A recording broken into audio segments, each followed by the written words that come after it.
இடையூறாக சாலையில் வாடிக்கையாளர்கள் வாகனங்களை நிறுத்தினால் பாரபட்சமின்றி அபராதம் விதிக்கப்படும். குரோம்பேட்டையில் நடைபெற்ற ஆலோசனை கூட்டத்தில் உதவி ஆணையர் அறிவுறுத்தல்.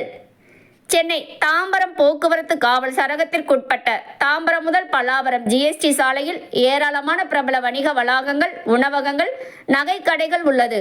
வார விடுமுறை, பண்டிகை காலங்களில் பொருட்களை வாங்குவதற்கு குவியும் மக்கள் சாலையிலேயே வாகனங்களை நிறுத்திவிட்டு செல்வதால் ஜிஎஸ்டி சாலையில் கடுமையான போக்குவரத்து பாதிப்பு ஏற்பட்டு வருவதாக தொடர்ந்து புகார்கள் வந்த நிலையில் போக்குவரத்து நெரிசலை கட்டுப்படுத்தும் வகையில் கடைகளின் சார்பாக கலந்து கொண்டவர்களுக்கான ஆலோசனை கூட்டம் தாம்பரம் மற்றும் குரோம்பேட்டையில் நடைபெற்றது.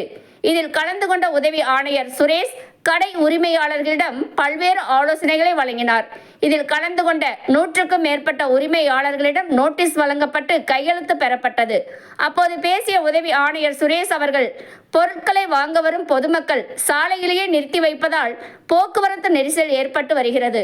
அதனால் வாகனங்களை நிறுத்துவதற்கு தனி இடம் அமைக்க வேண்டும் அல்லது குத்தகை மூலம் இடம் அமைத்து தர வேண்டும் என்று பிரபல தனியார் நிறுவனங்கள் சார்பாக கலந்து கொள்பவர்களிடம் தெரிவித்தார். இல்லையென்றால் போக்குவரத்து இடையூறாக இருக்கும் வாகனங்களுக்கு அபராதம் விதிக்கப்படும் என்றும் தெரிவித்தார்.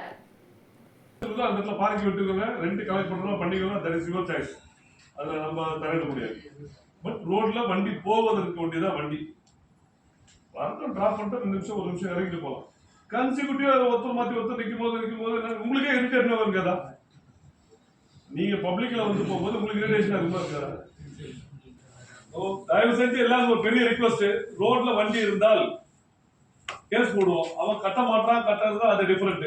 அது நீங்க தான் கட்டணும், நீங்க தான் கட்டணும். செய்திகளை உடனுக்குடன் தெரிந்து கொள்ள நம் மக்கள் செய்தி சேனலை சப்ஸ்கிரைப் செய்யவும்.